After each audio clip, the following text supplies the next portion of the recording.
Innovation is in our veins. Soon the whole world will know our names. Sharing our knowledge and freedom reign. We here for the people, you know it's our way. Setting foundations is part of the dream. It doesn't matter if you're new to the game. Listen up now, cause we all gon' say, elevate, elevate, elevate, higher, elevate, elevate, elevate, higher.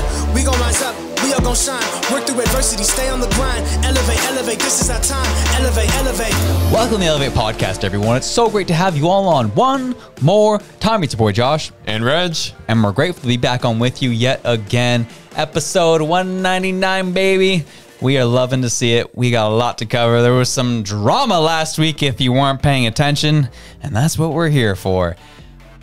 Chaos erupting in the House of Commons here in this country of our beautiful Canada. Conservatives and liberals just fighting for that narrative, punching each other in the proverbial jugular, trying to get the upper hand on your hearts and your minds and the narrative in this country. It was wild. We'll be covering all of it today, as well as some additional issues with like CBC and other fun things that are happening in our city. All of it happening now, and we are doing it today. Reg, how you feeling, big dog? I'm doing pretty good. I was a little bit burnt out from last week, not gonna lie. It was kind of like a big week for me, doing a lot of certifications, really stepping into a new role at work, and but also having a lot of fun watching what was unfolding on Parliament Hill. It was funny, I was saying to a friend of mine, I don't think I've ever watched so much Question Period than I have in the past month. Like, I think watching Question Period in the past month is more than I've ever watched it in my entire life combined ×4. Like, it's just nuts. But it's actually entertaining right now, because before it was just children screaming at each other, but now it's children screaming at each other for a purpose and everybody's involved. So it's been a good time, been a good week. Yeah, I couldn't agree more. I think last week I was feeling a little bit burnt out myself. A lot of things just I felt like I was almost taking in a little too much of exterior narratives and speech that I just got tired and shut it all off at one point, because it was annoying, but it was so juicy all at the same time. Mm-hmm. We saw it where the Conservatives were just like, you know what? We talked about Bill C-234 last week with them trying to, as you said, take a carve out of the carbon tax for farmers. And the Liberal and Trudeau decided to stack the Senate, try to make sure that the bill couldn't get through the Senate, because there were some liberal MPs who actually backed the bill and saw it through the House of Commons. I'll give him credit. Cody Blois was one of them, of East Hants. Not a huge fan of the guy, but he backed the bill. I'll give him credit for that. And Trudeau doing what Trudeau does, trying to be slimy, trying to get out of it, and was looking to be successful shooting down the bill, ended up being successful in shooting down the bill. And Pierre Poilievre gets up in front of the pulpit. He says, all right, now is the time. Game on. We will not pass any more bills until you axe the tax on our farmers, our First Nations, and our Canadian people. And so the whole thing was, let 234 go through. And we are just going to filibuster the House of Commons for the next 30 hours, overnighter, and see what happens. And man, Twitter was a gong show. It was a dumpster fire of people just not knowing really what's going on, but saying they knew what was happening and giving their 2 cents on it. People like us. It was interesting. Yeah, I actually want to put a shout out to the listeners and ask them, correct me if I'm wrong here. Our elected officials are salaried, correct? One of the big things that I saw online, they were like, this is going to cost the taxpayer so much more money. Why are the Conservatives doing this, making these poor politicians work into the night? Like, I can't believe they're doing that. Think of all the overtime they're going to be charged. And I'm thinking, they're probably going to charge their food. Like, they're probably going to do that. There's probably, maybe going to be some other little weird charges, services, things like that. Maybe Uber Eats a few times. But I was like, but they should be salaried though. They're not hourly workers. If that was the case, we'd be paying them a lot less. but yeah.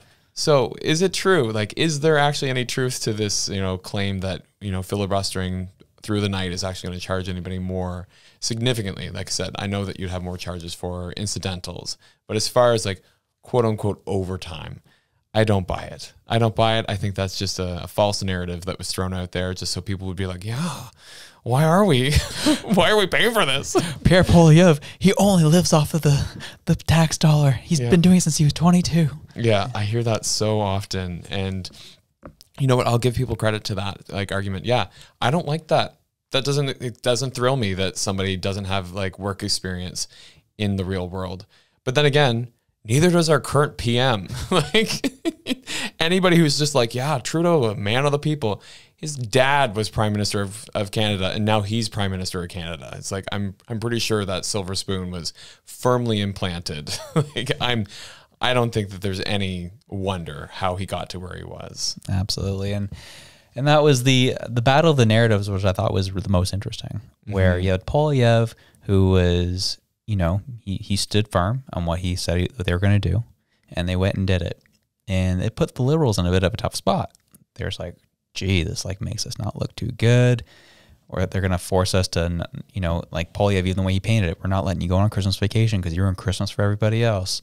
Like that's how they set it up. That's how they framed it. And the Liberals are trying to like, okay, what are we going to say back to this? And to their credit, I'll admit from a political game perspective, they were smart. They knew a filibuster was going to happen. So what did they do? Every bill the Conservatives voted against, they just took note of it and tweeted it out.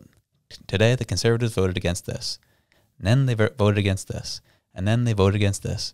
And it was like all like, you know, things that everyone would agree on, but they voted against it, like dental care for seniors. The Conservatives didn't want that for them. Sending more aid to Ukraine. Conservatives didn't want that, you know, and like it's just like all these little things, like healthcare for children, healthcare for puppies, you know, like all the things, right? And so it was just really funny just seeing Freeland, who made a huge Twitter thread online of all the things that the Conservatives voted against, and that was their game. And for me, for us, people like us, and people who listen to the show can see through this. They know what the game is. But the people who aren't paying attention, who just kind of catch a blip of what's happening in the House of Commons, there's like, oh my gosh, the Conservatives are the worst. Why would they vote against dental care for seniors? Like, how monsters are they? And I saw that narrative permeate throughout social media. And I was like, wow, that I don't know if it worked. It may have worked for today, but I don't know if it's going to work for the long haul for them.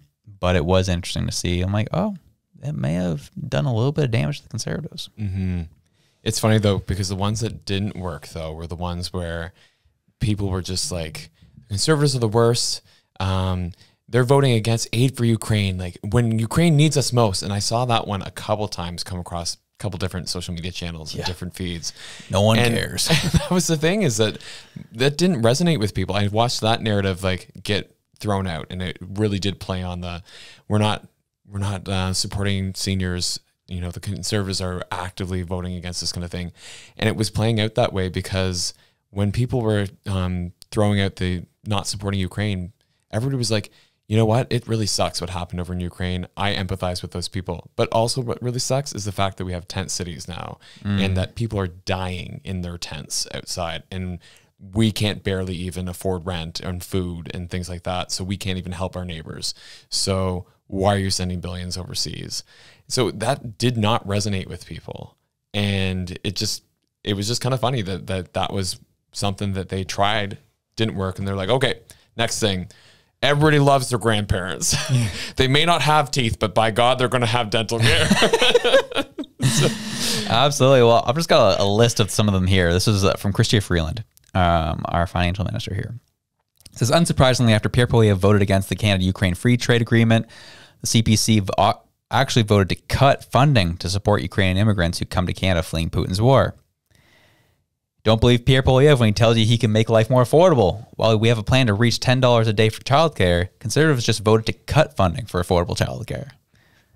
People suffering from addictions and substance abuse are among the most vulnerable Canadians, but Pierre Poilievre and the CPC don't care. They just voted to cut the supports that help people recover from addiction. One last one. Once again, Pierre Poilievre shows he is soft on crime.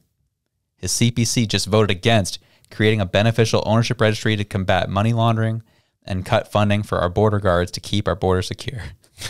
and it keeps going on, dude. I literally could go for the next probably 15 minutes of everything she wrote down here. And it's funny too, because somebody actually came at me about the $10 day daycare thing. They're like, I know that you've said on the show that you're a father, and like, how could you in your right mind support the conservatives when, you know, they are actively voting against the $10 No, they actually pulled that on you. Yeah. And so I thought it was funny because I was like, lady, I can't access $10 a day daycare because there's a 3-to-1 ratio right now of spots, meaning that for every 3 children in Nova Scotia, there's only 1 spot. So 2 kids are like, good luck, find your daycare elsewhere. And there's nothing available.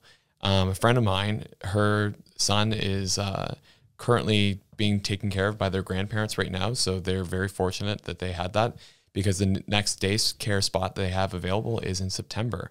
And she had to go back to work last month. So it's like September of next year. So they're just trying to make it work right now. She's like taking less shifts at her work. So she was able to do that. And then she was also able to get her husband to change his work schedule around so that he's only working 4 10s instead of a 5-day week, and trying to make up the difference there. And they've got grandparents covering the rest because they can't access the $10 a day daycare. That's so wonderful. So I do want to ask you this question though. Yeah. From what you know, what is making this childcare so inaccessible for people? The problem is that they're just not being paid enough. So that was one thing. Oh, so it's not sustainable. Yeah. Oh, too good to be true. It probably is. Yeah. So the big thing was that they're not being paid enough. And there's just not enough actual physical buildings housing children. So it's like, if you actually made the pay for one of these workers like $60,000, $70,000 a year, you'd have no problem finding early childcare educators. But the thing is, they're being paid like 16, 18. The good ones are being paid $20, $22 an hour. And that's well below the living wage in this city. So it's like you're expecting somebody to take care of kids for below the living wage. Like, it's not going to happen. I have a 10-month-old.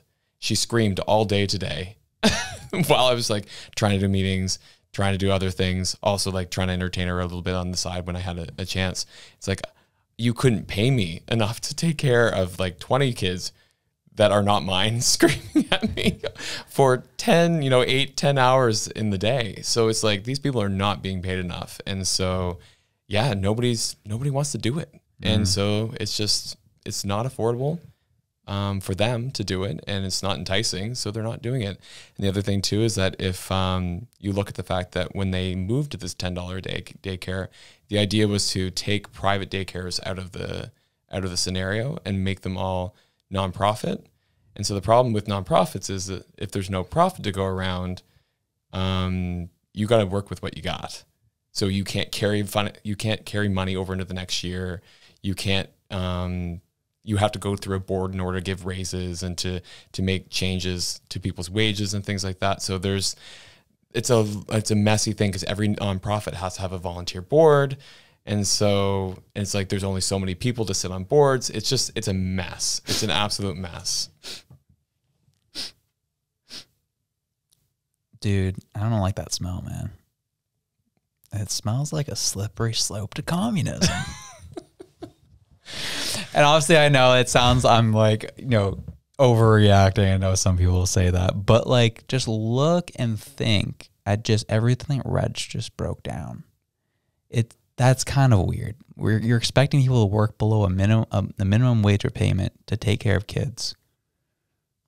For why? Not minimum wage though. Sorry, below the living wage. Sorry, before which is minimum wage. But like below a living wage. You said $16-18 an hour. Yeah, so it can be $16-18 an hour depending on the place. Like I said, the good places will pay you $20-22 an hour. And then and the goal of this was to just completely take private entities out, make it more of like you said, a nonprofit or a public funded daycare. Yeah.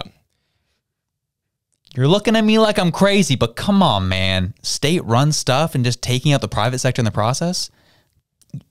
You think I'm nuts for just suggesting that's kind of going down a communist route? Well, I kind of look at like public education. I look at this like this could have been a really good way to just be like, okay, we have pre-kindergarten in Ontario, right? We don't have pre-kindergarten in Nova Scotia. Like, actually, no, that might not be true. I think we just got it. When I was a kid, we didn't have it. But yeah, so we might actually have pre-kindergarten right now. I'd have to check that. But it would be like pre-kindergarten is what we need to do, where we actually say, okay, we're going to fund the system that is actually going to take care of kids before they enter school age. Right. Because if we're looking at the fact that in order to survive in this country, you need both parents working, I mean, that's the thing, right?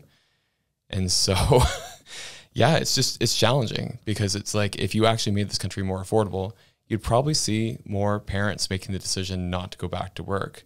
But then they're like, oh, that's bad for the economy. And so it's a weird mess. Yeah, it's a mess, and that's a good word for it. And that was just one of the things that people are getting bent out of shape about, because again, on the surface, $10 a day childcare looks really good. Mm-hmm. But we that's, as humans, that tends to be where we stop, is the surface level of like, oh yeah, we all want that.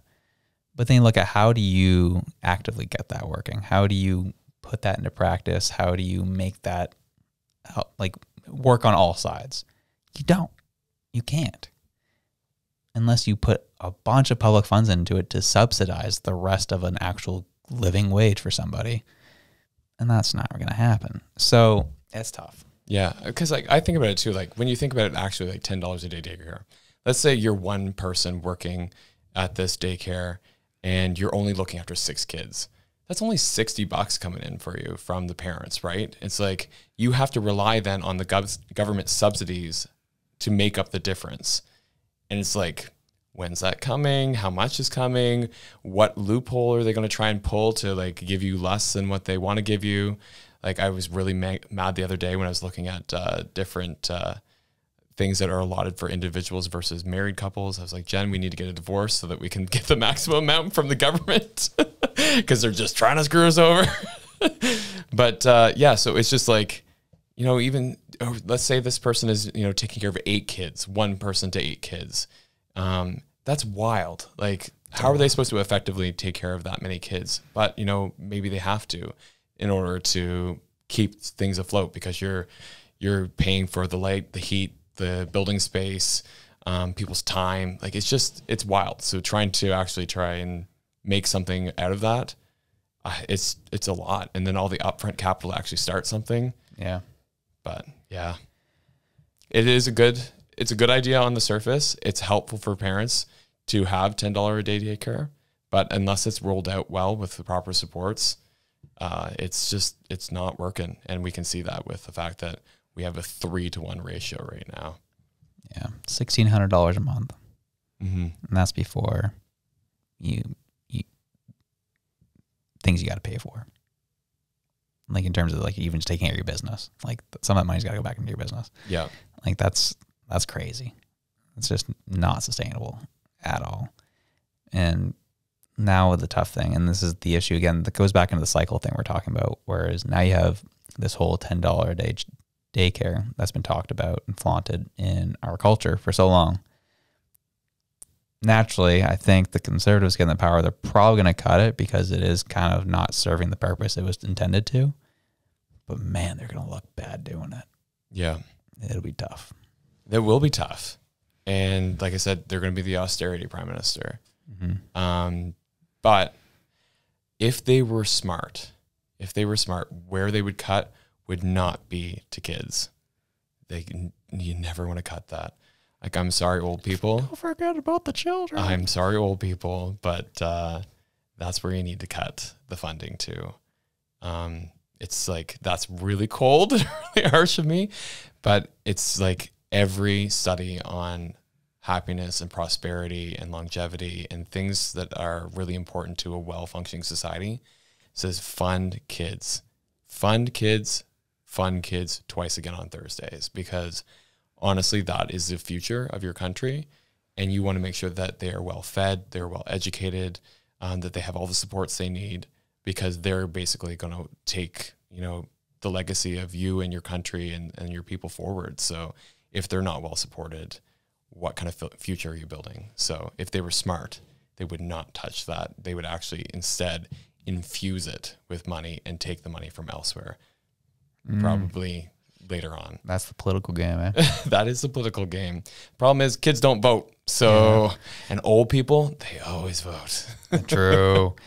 Yeah, well, the other thing that kind of came up through all this stuff happening on Parliament Hill last week was, again, Poilievre calling for this marathon of voting, and then left to go get some Mickey D's for the homies. He left to go to Montreal to show his face at a Jewish temple.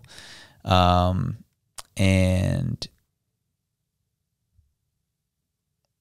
there was ideas being circulated that he went to Montreal for a dinner, that he went there for a fundraiser, a $1,700 ticket fundraiser. I have still yet to see proof of that actually happened, as that's what he went for. But that's what the Liberals were circulating. What did you hear? What did you see? What I saw with that is somebody had posted, I think it was a Conservative member, that they had actually posted a picture of him in the synagogue voting on his phone.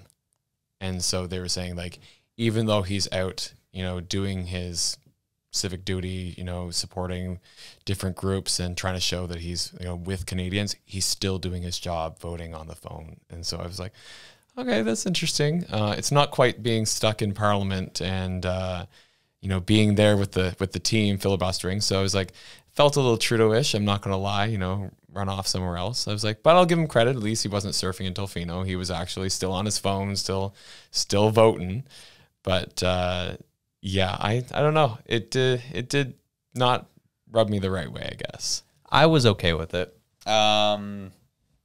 mainly because it was Hanukkah.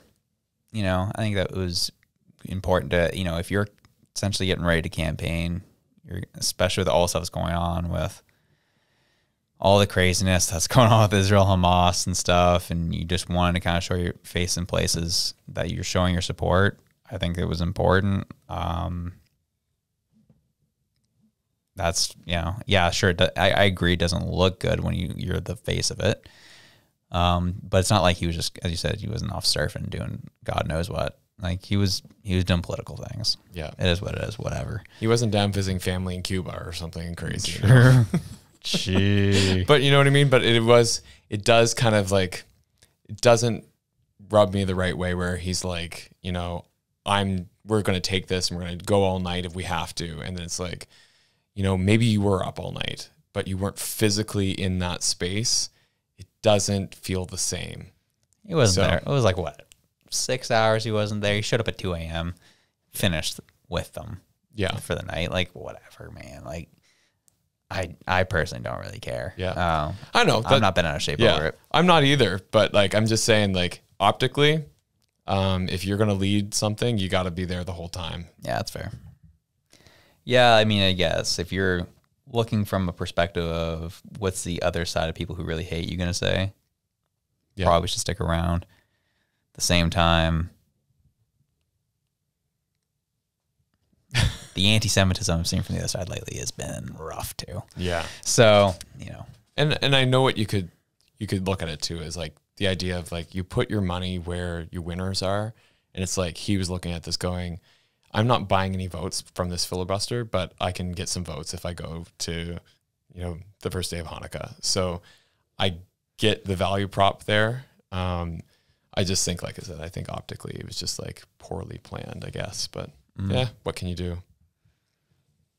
I mean, hey, when Trudeau's doing stuff and stacking senates, no one was planning on that either, I guess. Yeah. So I think people are burnt out of like just all the ridiculousness of it all, right? Yeah. I just think it's like overload. People are like, just give me my eggnog and let me go to my work Christmas party. I'm just done hearing about Parliament. Dude, I mean, I was the one thing I did enjoy about this, and that they're still in Parliament today, is they're supposed to be on Christmas break right now. I love that. And the fact they're still at work, being forced to stay there, I'm like, yeah, how does it feel to have to work? Not be able to see your family on the holidays? It must suck, doesn't it? Yeah. Wow. How do you think the regular Canadian feels? Friggin' jabronis? Yeah. So. Yeah, I'm right with you. I'm like, what do you mean you get the whole freaking month of December off? Like, dude, that was crazy to me. Like, I didn't realize how much time they actually got off. Yeah. Like, gee. We went in the wrong careers, man. No kidding. We need to become MPs. Yeah. Well, pick a party. Who's popular? I'll be with them. Yeah. And don't worry if you got anything in your past, DUIs, like, you know, any kind of issues like that. Like, it all goes away as soon as you become elected. So good call. I keep that in mind moving forward. Yeah, there was just, obviously there was so much that kind of came out all over this, and the chaos online was interesting in terms of like the tweets that were coming out. Like, it was just people who kept tweeting stuff. You're just like, okay, is this like paid for people? Are these bots, or are these like real people who truly believe these things? Did you see the tweet that came out about asking if conservatives were paying people to go to the food banks to make the prime minister look bad? That's bad. That was the worst one I think I saw. I was just like, I can't believe this is actually something that somebody's saying right now. And then the first comment on it was like, this is the kind of unhinged liberal comments that like just make me question Canada. Absolutely. Well, you have Lance Woods who says, can someone please explain to me why anyone would vote for the CPC? I'm genuinely interested to try and figure out why. Like, the fact you're asking these questions, which is good. Don't get me wrong. I think those are good questions to ask. But the fact you're asking them, I'm like, man, like, how much have you not been paying attention if you have to ask that question? But look at the difference in the response of the two responses there. You've got, because Trudeau internally threatens the manhood of many white men. It's like, what does that even mean? And then the other one, it's like $40 billion deficit, $1.2 trillion debt interest payments at 42 billion, 40-year high inflations. It's like, thank you for actually putting some numbers to what people are feeling. It's like, what is this weird white men manhood thing? It's like, take the wieners out of it. Stop being one. Look at the numbers. Well, I think you're right. So you read the first half, then it goes on to say highest cost of housing and rent ever, homeless at an all-time high, records broke at the Canadian Food Bank, overdose records have been set, and prime rates at 7%. They're awful with money. And Lance Woods, the original tweeter, responds to this with, at least half of those things are provincial, and the fest. What? I think it's supposed to be feds. Oh, the feds are being experienced. Oh no, what? What? Whatever. Bro, go to an English class. Yeah. I'll quote unquote says, and the fest are being experienced worldwide. It's weird. Oh, the rest. Oh, the rest are being experienced worldwide. It is. It's weird that governments have to spend money during global pandemics and wars that affect the entire world. Crazy. No, we don't have to fund a war. I mean, that's pretty much what everybody who's left right now is saying. Like, let's not send money to Israel. Let's not send money to Ukraine. Yeah. Which is like wild. You have people dying in tents in your own home. Like, maybe take care of that first before you go to your neighbor's house. Like, come on. Totally. Moving on to the next one. We got KDE saying Justin Trudeau may be the world's most successful progressive leader. Washington Monthly writes. Oh, God. Isn't that crazy? Next. Oh, no, that's not. Those are just a handful of tweets we came across. People posting this type of stuff. Yeah, but the one that you mentioned, I screenshotted it. It was so bad. Yeah. The fact that someone suggested that they really thought the Conservatives were paying people to go to food banks to increase the numbers just shows you how out to lunch these people are and how desperate they are, and really just in their own echo chambers they really are. Yeah. Absolutely nuts. And it's funny because like I think about like some of the things that I hear about like the far right conspiracy theories. I'm like, what about the far left conspiracy theories? Like paying people to visit food banks, like that one broke my heart a little bit because I'm like, I'm very close to the community sector. Those people are in like absolute desperation. The last thing they want to do is go visit a food bank. Seriously. Like people like, you know what I mean? We're talking about families, neighbors, people who are embarrassed that they have to access food resources now because they're working a full-time 40-hour job and it's not cutting it. Like, you know what I mean? Like people I know personally that have revealed to me that they're cutting down meals now to save money so that the rest of their family can eat. Like that's real people that I've talked to. And I'm not naming any names or going to out anybody for that, because I feel that. And the fact that they feel shame about that is also breaking my heart a little bit.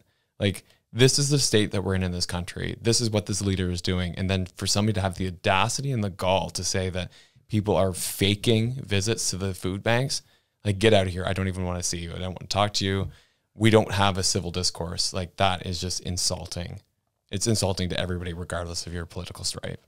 So, yeah, I would also say and add to that, that it usually the trend we see with people who say really stupid crap like that are the same people who are just chronically online, who don't leave their house, don't really do a whole lot. They're just kind of stuck in their own world, not really seeing what's beyond their own periphery. Those are the types of people that say that to stupid crap. Just don't get it. And those are people who tend to be making pretty good money, who tend to be well off. And this is the reason for a populist or an increase in populism in this country. It's because the people who have money are the people who keep propping up probably the worst prime minister we've ever had in our history. And yes, so the people who are suffering and who are poor and going to food banks are a little upset people at the moment. Yeah. And who have these liberal values, who don't have to suffer the consequences for their actions and what they believe. Yeah. They consequence fee for them. And these are the types of people who are coming out and saying, I will pay whatever tooth and nail to make sure that we take it to Putin. Whatever we got to do to take it to Putin, I'll pay all the taxes. I'll also pay all the taxes and all the carbon taxes I need to make sure we save this world. Yada, yada, yada, yada. Shut up. You sound so dumb. You're not adding anything intelligible to this conversation, and only are causing people to be bitter towards you and causing more division in this country. Yep. Just brutal. I mean, I can't add anything to that. I agree. Like, I just think that it's funny because, like, I feel like the carbon tax one is a little bit of it's kind of a special cow for me, because it's like, I see the people who are like, well, we have to do something. Like, climate change is like running amok right now, and like it's making things really difficult. And I'm like, I agree, but there's so many ways that we can tackle that is not a carbon tax. And people are just like, well, what else is there? And it's like, well, let's get into it. Let me go over my 2-year master degree here in environmental science.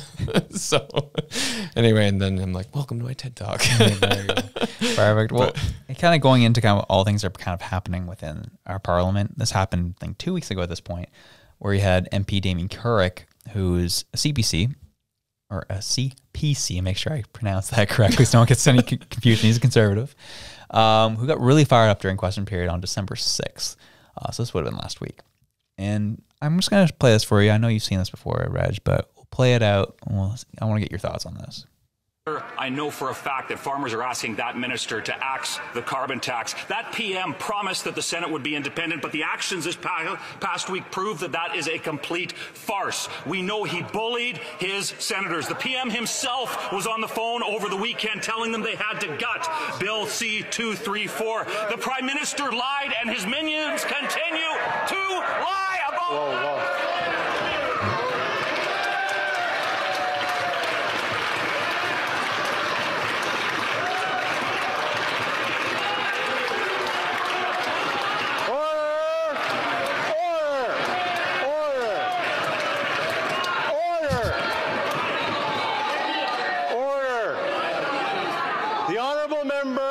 here at the same time I did knows full well that you can't use that word.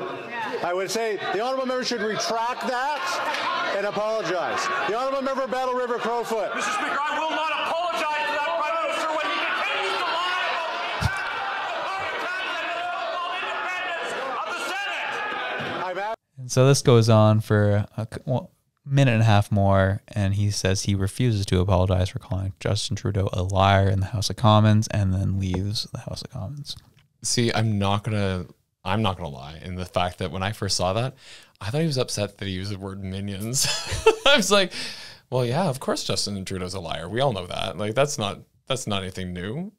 I was like, they must not really like minions. I was like, that must be the word. Like, if you said lackeys or something like that, they probably wouldn't like that either. But I didn't realize that it was liar was the word that they were upset by. And I also realized that in the House of Commons, you're supposed to put everything through the speaker, and he was speaking directly to the PM. So I realized how it breaks like custom, convention, and decorum. Like, I get it. Like, that's not how you're supposed to run the House of Commons. So it's like, yeah, this is, you know, how it should have played out is how it did. I love that he didn't apologize because frankly, like, he wasn't wrong. And so it's hard, right? Because it's like, I get where he's passionate. I get where he's upset. Like, he's probably getting phone calls from his constituents being like, you need to do something. We're hurting.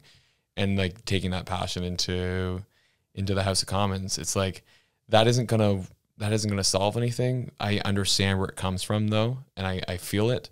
But again, it's like, it's not going to solve anything. And it just kind of like, it gives the other side a little bit of a win. It feels good in the moment, but it gives the other side a bit of a win, unfortunately. Yeah. Yeah, when I first saw it, I mean, as you said, I get where it comes from. It was kind of funny. It was nice to see someone stand up and call him a liar to his face. Felt good. Mm-hmm.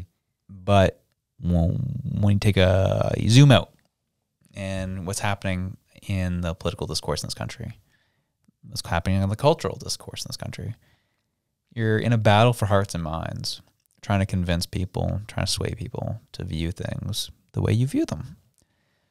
Usually the people who are shouting and yelling are the ones who aren't going to be taken seriously, unfortunately. As much as I totally support what happened there, it's, as you said, it gives the other side a bit of a win.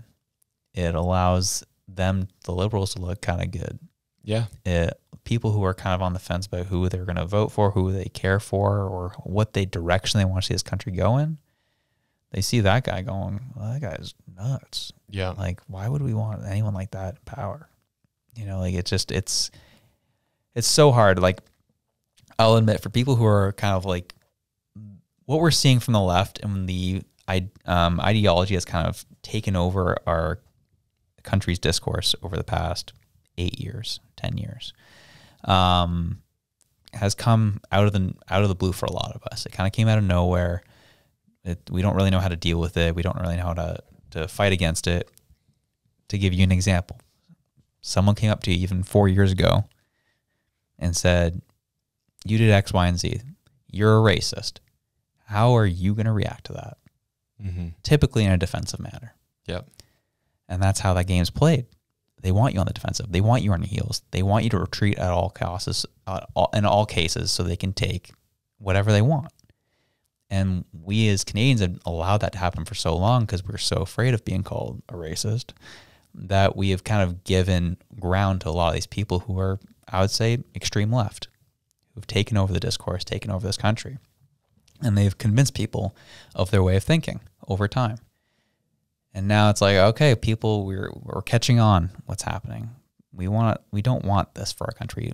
That's just sown in hatred. That's sown in racial division, gender division. Any way you can slice a pie has been sliced that way. It's not how I want to raise my kids. I was happily raised in a world at the time where racism just wasn't at the front of our minds. I saw my friends for who they were. I grew up in a multicultural area. That is what it was. But now, living at a time where that's the first thing out of people's tops of minds, like, oh, Josh, he's a white guy. And it's like, great. Yeah, man. Oh, another white guy with a podcast. Like, it's just the same old BS, right? Yeah. Or it's like, oh, my buddy Jamal, he plays basketball because he's black. And it's like, shut up. It's just, like, we sound so stupid. And these are the conversations that were happening 20 years before I was born in the 90s. Or just like, this is racist crap that just sounds terrible, but now we're basing policy off these things now. And so it brings me back to where we're at now. Those who believe in trying to push back and actually have freedom for all, who want things to be treated, everyone to be treated equally, who just want people to be seen for who they are and for the content of their character. We're fighting an uphill battle because anything you do that fights against the ideologies or the power of people who have it right now, they're going to label you as a misogynist. They're going to label you as a racist. And you have to figure out a way to win the hearts and minds of people who are in the middle of these things now. Yep. So yelling at the top of your lungs, calling the PM a liar is not going to be the way to win, unfortunately, I have to say. Yep. And that's exactly what I thought. I was just like, if you're up there screaming at somebody, nobody's going to look at you and go, wow, what a cool, calm, collected guy. But it's hard, right? Because like I said, I looked at it and like so many times I would love to just like go to Trudeau and be like, do you realize how difficult you're making my life and the people around me, like their lives and the people that I see, you know, being, you know, left out in the cold because of the things that you've done? Like, do you know how badly I'd like to scream that in his face? But like, that's not going to get you anywhere. It's not. Yeah. And sometimes you have to turn it around, and sometimes you even have to work with the enemy. And that's the hard part of it all, right? That's the part that takes some real kind of mental fortitude, I think. But yeah, sometimes we do want to scream in the face of the person we don't like, but like you said, doesn't get you anywhere. I mean, and that's coming from Josh Udall, who does that quite frequently, especially on this show. I mean, hey, like I was having fun, like, you know, a couple months ago, and I called Justin Trudeau and all the Liberals Nazis. That was fun. I enjoyed doing that. It was good to kind of dish it back a little bit. But in the grand scheme, that's not helping anybody, right? So that's kind of where, especially with this guy, seemed like a very relatively young guy. Feeling fresh, feeling frustrated, have to live in the House of Commons all day listening to the Liberals. Yeah. Did you notice his belt buckle? No. I had to. I just thought it was funny. He's got like the biggest old like belt buckle. Like Bill C-234. The Prime Minister lied, and his minions continue to lie. It's like a cowboy buck? Oh yeah. Oh yeah. And I was like, is he Alberta? And then I went back and looked at it, and I was like, oh, Minister from Alberta. I was like, oh, it makes sense. That adds up. On brand. Yeah, I mean, hey, the homies are feeling fired up. Yeah. So, yeah, I get it. Yeah. Hey, dude. All he needed was like a pair of cowboy boots and a cowboy hat after when he walked out, and like the screen to kind of, you know, go wide. Yeah. Well, and this is the other thing that kind of comes up in these conversations, right? Where, you know, the conservative versus the liberals. I've been hearing this from the liberals a lot, where they get upset with Poilievre, like crapping on the CBC, crapping on mainstream media. And the conversation that these two individuals had on this podcast, I think I wanted to play it through. It's 30 seconds long. The conversation, I think, really is, I find, to be representative of what I'm hearing a lot on the left when it comes to these this type of conversation. And we'll talk about it. It's really interesting to me that he constantly takes a crap on the mainstream media whenever he has the opportunity to, but every single clip, every single piece of political material in this, you know, every chart, every story, every video is from the mainstream media. This one is from CTV. I saw one from Global. I saw a bunch from Canadian Press, the Globe and Mail, CBC. So it's just very interesting that, you know, when it comes to making his masterful sort of closing argument on housing, he uses nothing but mainstream media clips. It's a good... And I've heard this a lot, and this is where I come from on this, right? So just say, you know, you're battling against the counter narrative of that everyone should trust the CBC, everyone should trust CTV, and all these, and the National Post, this, that, the other. There are always kernels of truth that are being used in these news publications. They're not always the full truth, but there's kernels of truth in them. But when you're trying to sway hearts and minds, you have to use the material of the other side. Period. That's how you win it. So what if Pierre Poilievre came out with his housing documentary and only used sources from Rebel News? That's exactly what I was thinking. Do you think that would have gone over well with the general populace? No. Whether what they're saying is true or not, everyone has a specific view of how Rebel News is viewed. So if you do cite National Post, you do cite the CBC, the CTV, Global, whoever, that's going to give more buy-in to people you're trying to sway in votes rather than, you know, only citing sources that agree with you. See, like that was exactly what I was thinking. You kind of like just took it right out of my head, because I was thinking, it was like, well, you have to use the media that people know and trust to make your argument, because what else are you going to use? And it's like also too thinking about the fact that like Canada is like the greatest country for oligopolies. Like you've got one for flights, you've got one for cell phones, yeah, you've got one for grocery stores. Like we just love them here. We're like, oh, 2 or 3 companies sounds great. Don't make it any more than that. We don't want competition. Yeah, here. we don't want any complications here. Yeah. So like legacy media is no different. I mean, so of course, like you're going to have to use what you've got, and like that's all we've got. Yeah. We don't have trusted sources that are not legacy media. So that's what you're going to have to use. And then it's exactly what you said. That was the second point of the idea. Like you have to use the material that the people that you're trying to appeal to already consume, because then if they see themselves reflected in the evidence that you're providing, they go, oh yeah, okay, maybe like it piqued my interest. I'm going to listen now. If, like you said, if you use the other side's thing, they're going to go, nope, that's not evidence. I don't believe that. Ignored. Yeah. Don't need any of that here. Fox News, throw it out. Yeah. You know what I'm saying?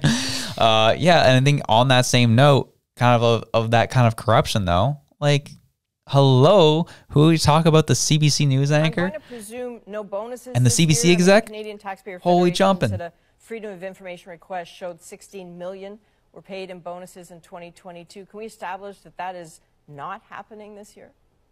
It's too early to say where we are for this year. We'll be looking at that like we do all our line items in the coming months. So there's a chance bonuses could still happen at a time when jobs are being cut?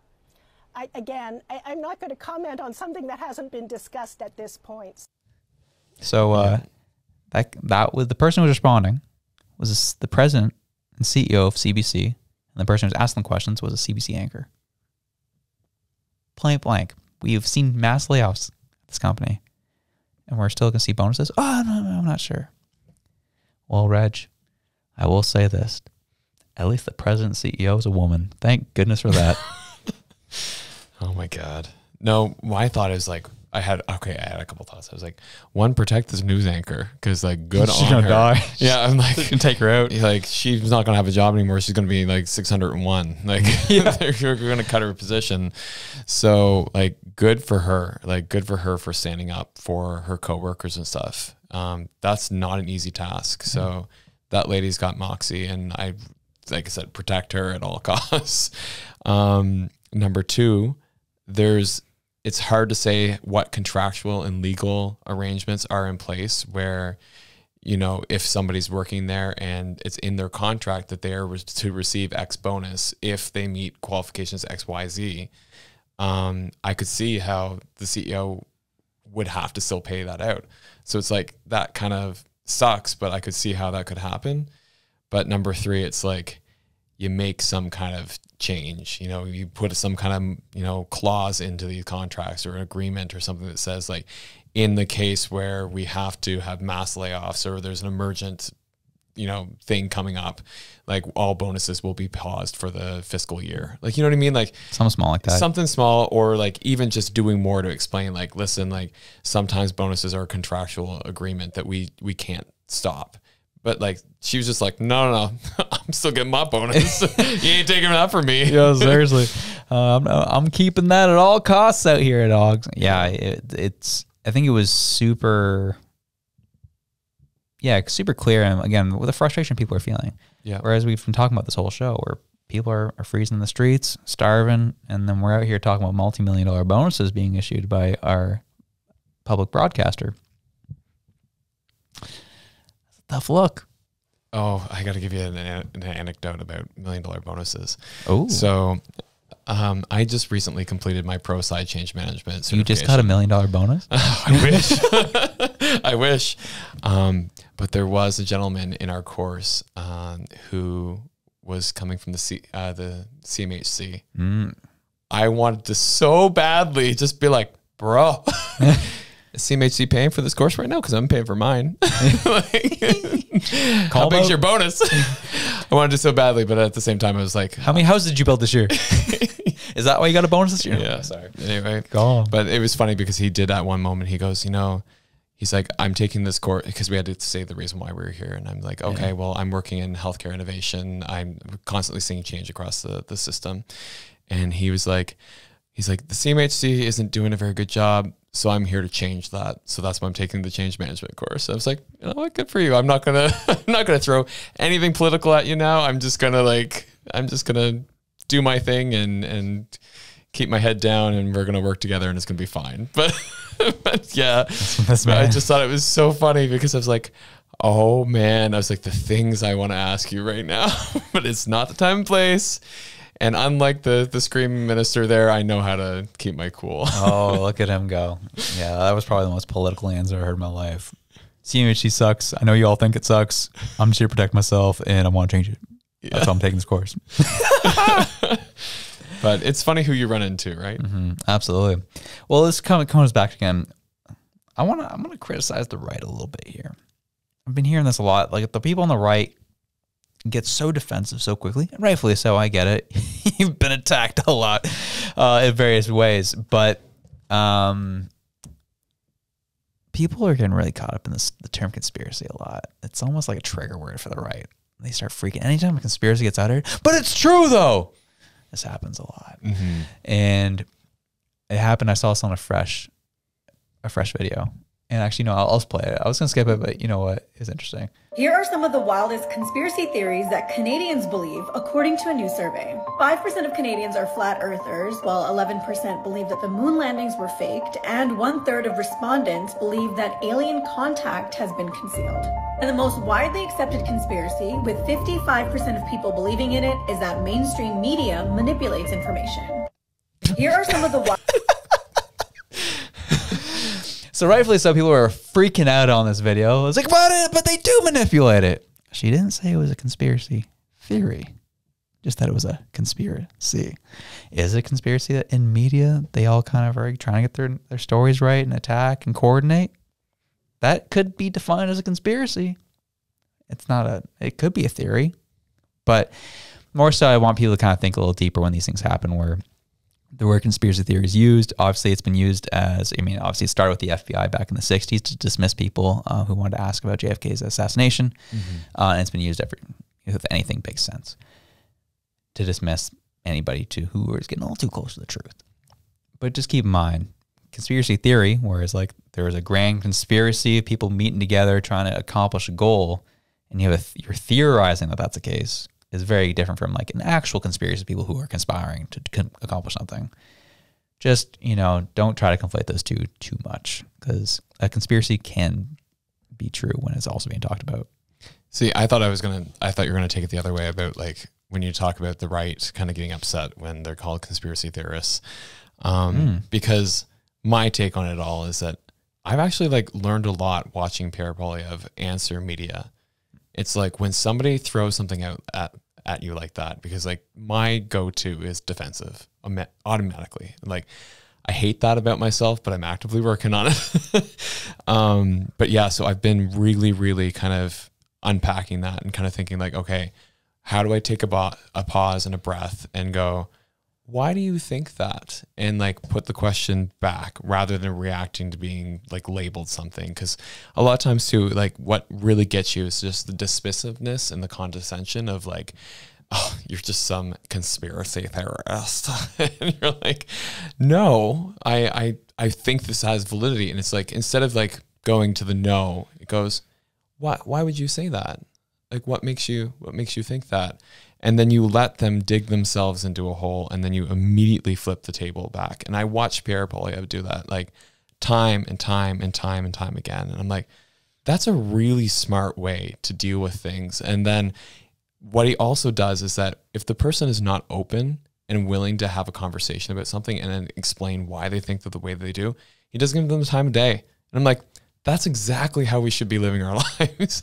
It's like, if this person is not ready to have a conversation about something and is just throwing out a label because it's easier to shut you down than to actually have a intelligent discussion, they aren't worth the discussion in the first place. So just move along, smile, wave, blow them a kiss, and keep going on, because that's how you deal with that. That's how, again, you don't end up like the screaming guy in the House of Commons, and people respect that. Like, that's why I have a lot of respect for the way Pierre Poilievre like handles his interviews, and it shows like people are constantly clipping that stupid Apple video. Like, I didn't think it was anything groundbreaking, but like people loved it because it's a new way of like dealing with ridiculous questions or insults or things at somebody's character, right? So I'm here for it. Yeah, and I think so. Yeah, I think we're kind of hit on two of the similar things, right? Where it's like, you know, when someone throws an accusation at you, kind of not getting defensive, not getting worried about it, but again, flipping it back on them, really having an intelligent conversation of why they think the way they think.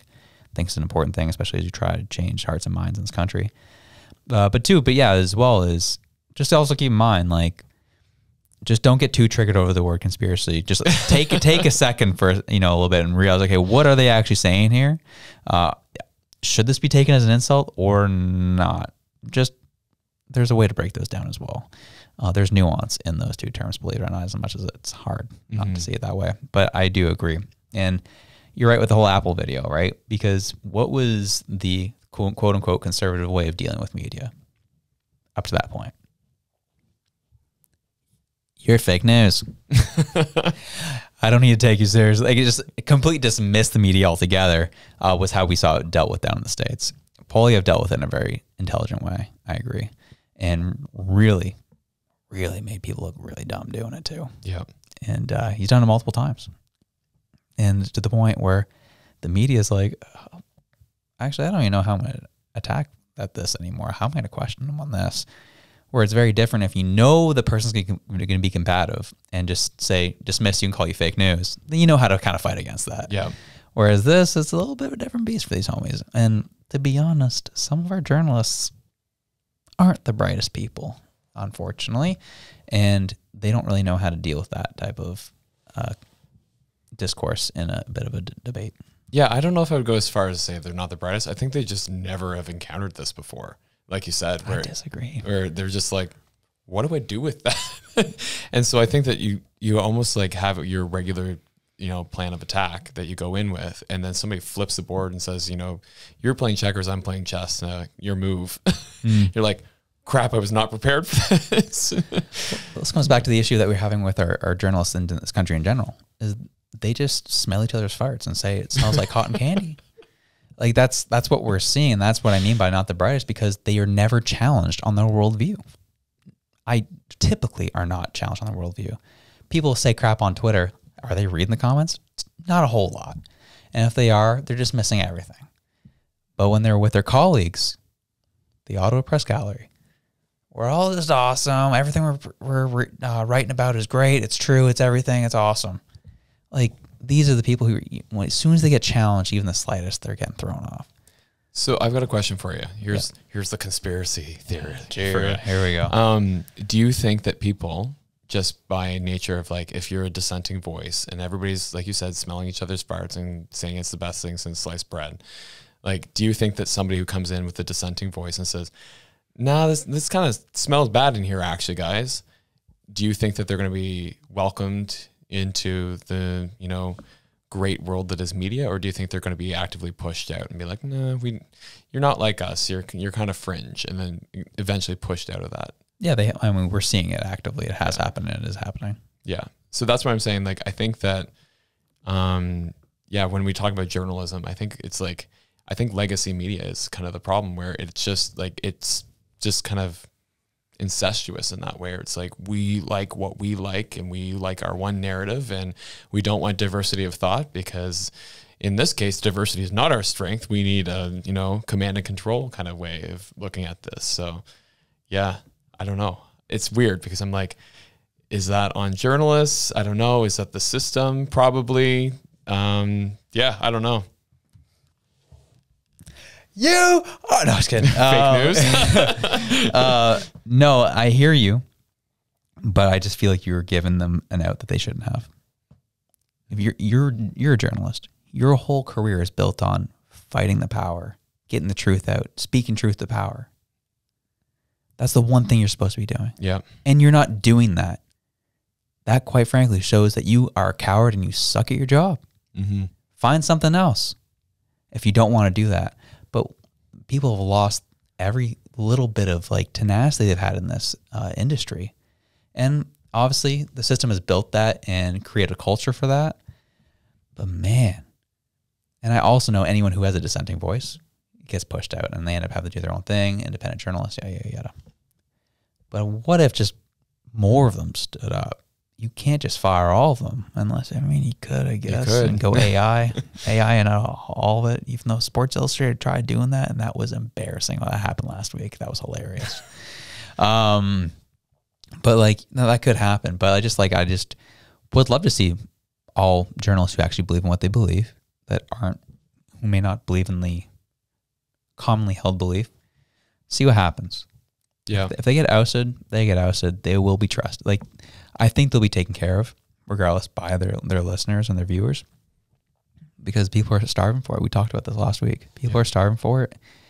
And if you just take that leap of faith, I think you'll be surprised. Yeah. It's interesting because like, I think I have sympathy for the people who are not like living truly into their values, because I feel like that's where I was in my last job, where I didn't agree with a lot of the things that were being said in my workplace. I didn't speak up against it because I felt like I couldn't. I felt like, I'm like, oh my God, I've got a daughter at home that I have to feed, and she's only 2 months old, and I just bought a house. And if I lose this job, I'm going to be toast. So I got to smile and, put on the clown nose and pretend that I agree with everything that's being said, even though in my heart of hearts, I didn't. And so that's where I kind of feel some empathy for some of these people.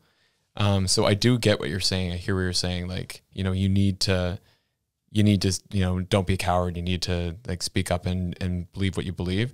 But sometimes when you have like those other competing priorities of like, I'm a dad, I need to make sure that this person is taken care of. That's a really hard competing priority to go up against. The one thing I will say is that I didn't end up keeping that job. So it didn't serve me in the end of it. And so what happened was that it just created an environment where I felt, one, that I wasn't living true to my values. 2, I didn't feel like I was doing the best work that I could possibly be doing. 3, didn't feel supported. And 4, I ended up not staying in that job anyway. And now I'm in a way better one where I'm still able to kind of give a dissenting voice on things I don't believe in, and in a way that actually makes the product better.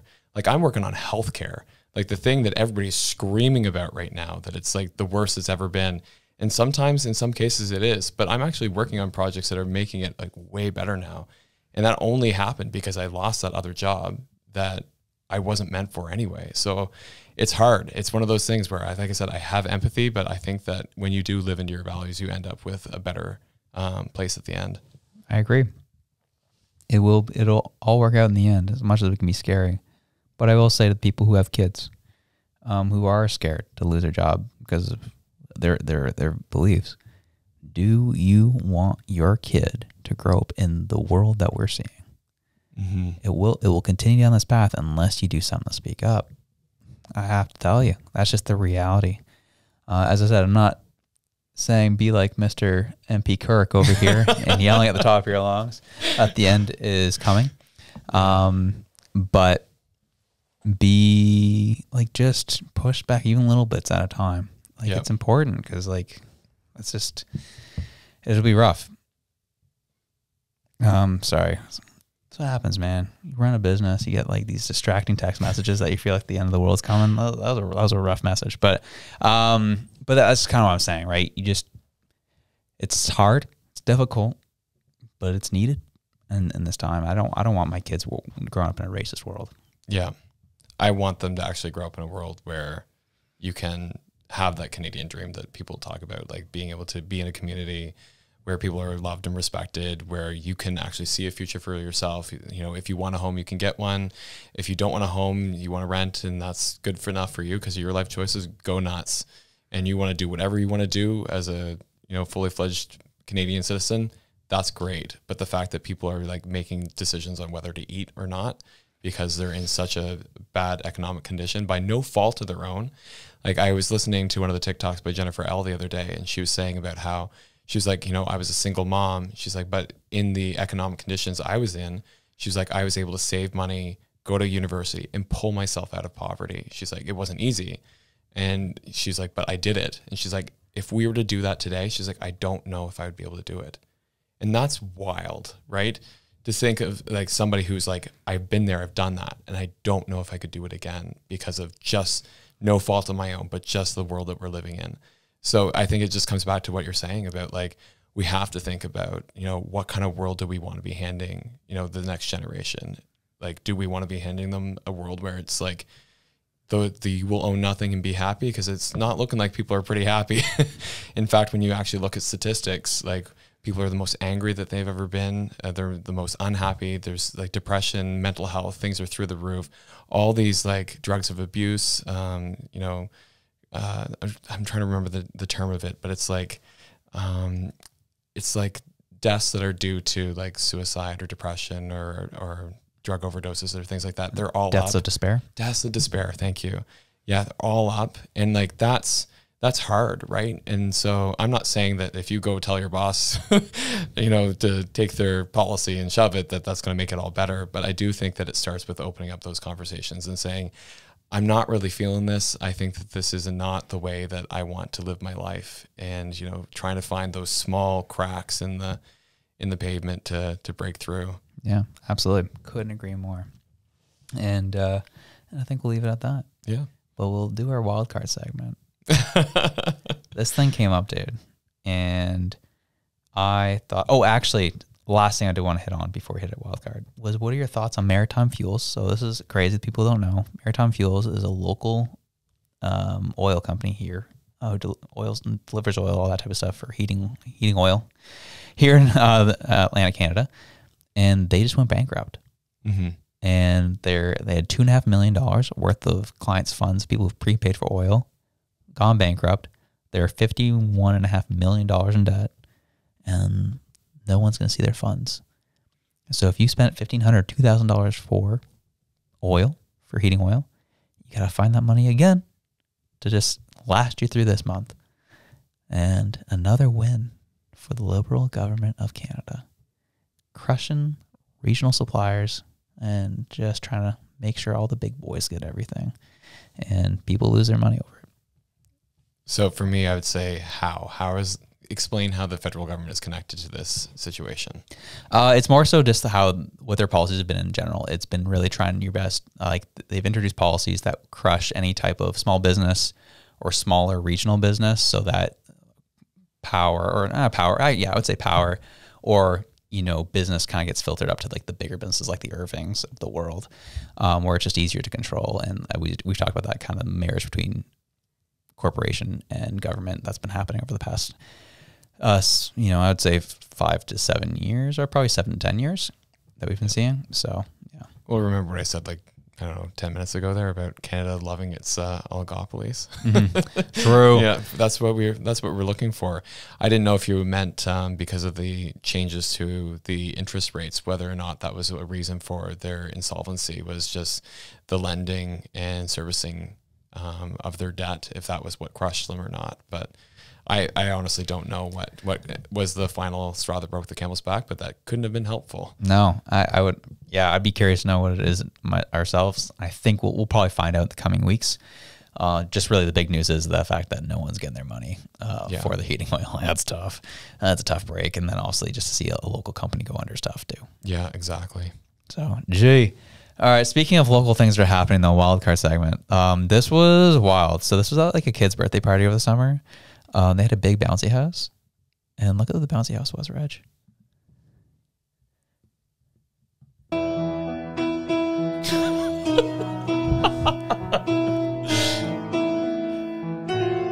So it was a collapsing Titanic, inflatable, and kids are sliding down it, just like how the survivors and those who didn't survive off the Titanic slid down the boat into their death in the cold, deep waters of the Atlantic Ocean. So those of you who actually know me in person know I have a really dark sense of humor. Like we were playing Quiplash the other day at a friend's place. He had a Christmas party, and I was throwing the most terrible things on that game, and it was winning every time. Of course you were. So Titanic floaty, I'm here for it. I love it. I want one. I can't, like, it just kills me every time. Like, it just, what the heck is even that? Oh, man. But you know what the other thing that I love about it, too, is I love the bad playing of the My Heart Will Go On theme song. Golden. If you've ever seen, like, it's the crappy flute version of the Titanic song. Whenever that comes on, I die. Like, There was a video from back in the day where they had made hedgehog cakes that they were trying to emulate from like a Pinterest food article. And these hedgehog cakes were like horrific, like thing of nightmares. And they played that like crappy flute version, My Heart Will Go On. And like, I died for like a good hour. And then every time it came on, like I still died.